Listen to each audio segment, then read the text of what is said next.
For decades, Catherine O'Hara has occupied a rare space in popular culture, one where familiarity and surprise coexist effortlessly.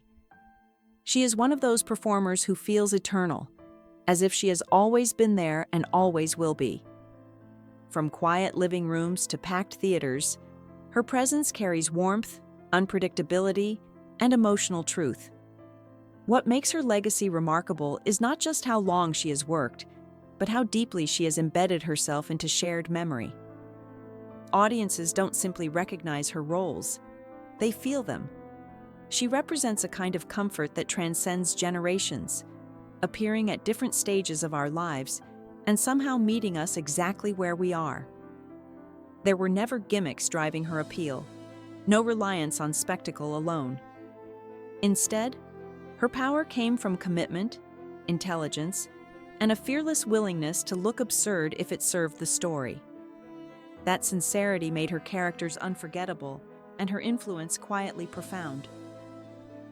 Finding her voice through laughter. Catherine O'Hara's relationship with comedy was forged early, shaped by family, observation, and instinct rather than ambition alone. Growing up in a large household taught her that humor was both currency and connection, a way to be seen and understood. That sensibility followed her into the legendary improvisational world of Second City, where speed, vulnerability, and collaboration ruled. In those rooms, comedy was not about stealing attention, but about listening deeply and responding truthfully. O'Hara thrived because she understood that laughter comes from recognition, not exaggeration. She could disappear into characters so fully that ego dissolved entirely. Working alongside future legends, she didn't compete for dominance. She elevated the work itself. That grounding would define her career. Even as her reputation grew, she never treated comedy as disposable. To her, humor was craftsmanship, something earned through discipline and empathy, not volume or bravado. Becoming a fixture in family memory. When Home Alone arrived, it did more than launch a holiday tradition. It placed Catherine O'Hara into the emotional fabric of family life. Her portrayal of a frantic yet deeply loving mother resonated because it felt real, imperfect, and human. She wasn't a caricature of parenthood, but a reflection of its anxieties and devotion. That role became timeless, not because of nostalgia alone, but because of sincerity. Viewers returned year after year not just for the jokes, but for the emotional reassurance she embodied. She represented safety, urgency, guilt, and unconditional love all at once. For many, her face became synonymous with home itself. Yet even as the film turned into a cultural ritual, O'Hara never allowed herself to be defined by it. She carried its success with humility, moving forward without trying to replicate or capitalize on it endlessly, trusting that meaningful work would follow.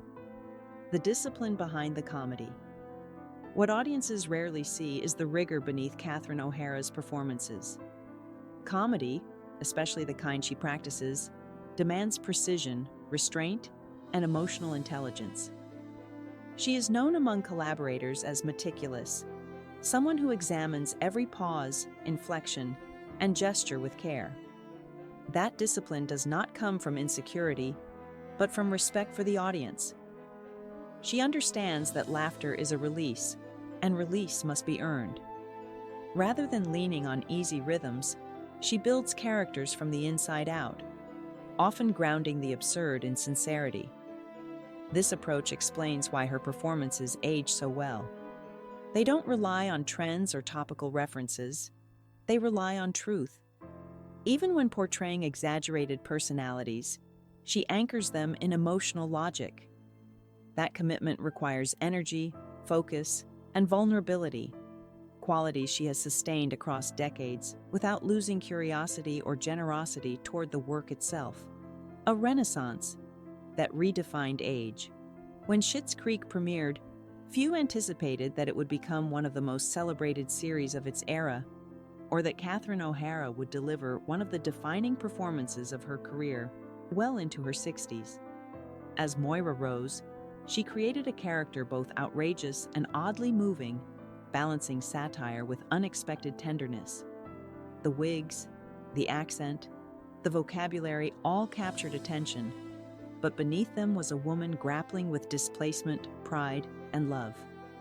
O'Hara approached the role not as a comeback, but as an opportunity to explore something fully formed and unapologetic. The cultural embrace that followed challenged long-standing assumptions about age and relevance in entertainment. She didn't just return to prominence, she expanded the definition of what sustained excellence looks like. It was a reminder that experience deepens artistry rather than diminishing it. Choosing privacy in a public life. In an industry built on exposure, Catherine O'Hara has always practiced restraint. She draws clear boundaries between her work and her private life, not out of mystery, but out of preservation. This choice has often been misunderstood as distance, yet it reflects discipline rather than detachment. She believes that the work should speak louder than the person behind it. By limiting access to her personal world, she protected her sense of normalcy and safeguarded the relationships that mattered most. This approach also allowed her longevity. Without feeding the cycles of constant visibility, she avoided burnout and maintained perspective. Her silence was not avoidance, it was intention. In a culture that rewards oversharing, her discretion stands as a quiet counterpoint, reminding us that not everything meaningful needs to be displayed to be real. Carrying loss. Without performance. Like many artists of her generation, Catherine O'Hara has experienced profound personal and professional loss. The comedy world she emerged from was tightly knit, and over time, she watched friends and collaborators disappear far too soon.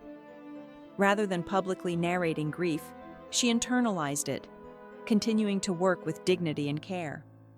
This choice was not denial, but respect. She understood that grief does not require an audience to be valid. That emotional restraint shaped her performances, lending them depth without sentimentality. When she portrays vulnerability, it feels earned rather than performative. Her ability to hold sorrow quietly has made her work resonate beyond humor alone. It reminds audiences that comedy and grief often coexist, and that resilience doesn't always announce itself loudly.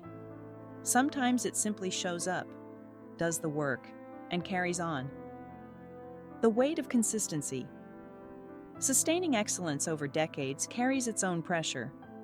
Catherine O'Hara has rarely allowed herself to coast, even when her reputation could have justified it. Colleagues often describe her as present, prepared, and deeply respectful of every production, regardless of scale. This consistency is not accidental. It is a choice repeated daily. She approaches each role with the same seriousness, whether it's a leading performance or a supporting presence. That reliability has made her invaluable across genres, from comedy to drama. It has also allowed audiences to trust her implicitly. When she appears on screen, there is an unspoken promise of quality. That level of trust is rare and fragile, built slowly over time. She has guarded it carefully, understanding that credibility, once lost, is difficult to restore. A legacy still unfolding. Catherine O'Hara's story is not one of finality, but of continuation. Her influence lives not only in her performances, but in the standards she set for longevity, humility, and craft. She reminds us that artists do not owe the world constant access, only honest work. Her career encourages patience, both in creation and appreciation. Rather than rushing toward relevance, she allowed relevance to find her again and again. The laughter she has given does not fade because it is rooted in humanity. As audiences revisit her work, they don't just laugh, they recognize themselves. That is the mark of enduring art. Whatever chapters remain, they will unfold on her terms, guided by the same quiet intelligence that has defined her journey from the beginning.